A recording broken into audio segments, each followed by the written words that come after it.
व्यक्ति नहीं है, लेकिन मुझे ऐसा लगता है कि जिस प्रकार का देश में एक माहौल बनाया जा रहा है, देश में आदरणीय मोदी जी के नेतृत्व में ऐतिहासिक विकास हो रहा है, देश उत्तरोत्तर आगे बढ़ रहा है, देश का तिरंगा पूरी दुनिया में विकास में अग्रणी है।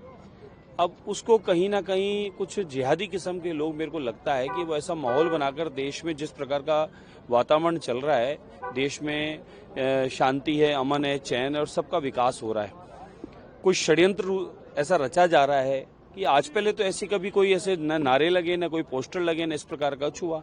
मैं भी मेरे इष्ट की आराधना करता हूँ तो मैं अपने इष्ट का नाम लेता हूँ। इन लोगों को अपने इष्ट की आराधना में, अपनी भगवान में इतनी अगर खुशी है तो ये अपने अपने आराधना स्थल पर जाएं, वहाँ जाके पूजा पाठ करें, आवाज़ लगाएं, 5 टाइम लगाते ही हैं, कोई मना थोड़े ही है। लेकिन ये एक नया ऐसा प्रोपेगेंडा चलाया जा रहा है, कुछ ऐसे किस्म के लोग हैं जो कहीं ना कहीं माहौल खराब करना चाहते हैं। यूपी में भी प्रयास किया था, लेकिन हम होने नहीं देंगे।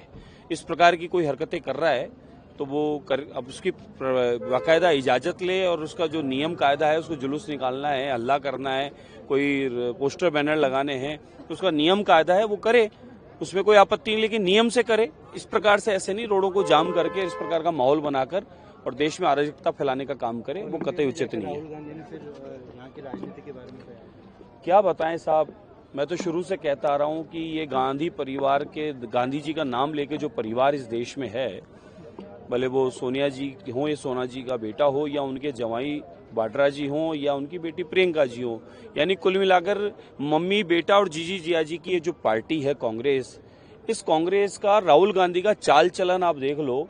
इस भारत में रहते हैं, भारत का खाते हैं और लगातार पिछले 60-65 साल भारत को लूटा इन्होंने। उसके बाद इस भारत की बुराई करते हुए थकते नहीं है। इनको ये विचार करना चाहिए, क्या इनको कुछ कहते हुए शर्म नहीं आती कि हम उस भारत के निवासी हैं? हम करोड़ों करोड़ों भारतवासियों का अपमान कर रहे हैं पूरी दुनिया में जाकर। भारत के बारे में इस प्रकार के शब्द बोलना आज कोई पहले बार तो बोला नहीं राहुल गांधी जी ने। राहुल गांधी जी का इतिहास उठाकर देख ले, वो क्या बोलते हैं उनको खुद को नहीं पता होता। फिर वो बोलते भी क्या है? भारत के बारे में जाकर भारत की बाहर निंदा करना, भारत का कहीं ना कहीं सम्मान कम करने का काम करना, भारतवासियों का कहीं ना कहीं सम्मान कम करने का काम करना, यानी भारत विरोधी बातें करना, ये राहुल गांधी की पहचान बन चुकी है, जो अपना काम कर रहे हैं, जो बिल्कुल उचित नहीं है। इसीलिए देश ने इनको डिलीट कर दिया है। और आने वाले समय में जिस प्रकार से राहुल गांधी इस भारत का प्रचार प्रसार अपनी भारत की निंदाएं करके कर रहे हैं, तो ये माने कि भारतवासी भी इस चीज को बर्दाश्त नहीं करेंगे। राजस्थान विश्वविद्यालय में कार्यक्रम हुआ था 30 सितंबर, उसको लेकर अशोक गहलोत का कहना है कि विश्वविद्यालय में ऐसे कार्यक्रम नहीं होना चाहिए। पहले तो स्वयं सेवक संघ परिवार क्या है, अशोक गहलोत जी को एक बार स्वयं सेवक संघ परिवार में आना चाहिए और मैं कहूंगा कि उनको प्राथमिकी कर लेनी चाहिए, तो उन्हें इस चीज का एहसास हो जाएगा कि ये राजनीतिक संगठन नहीं है।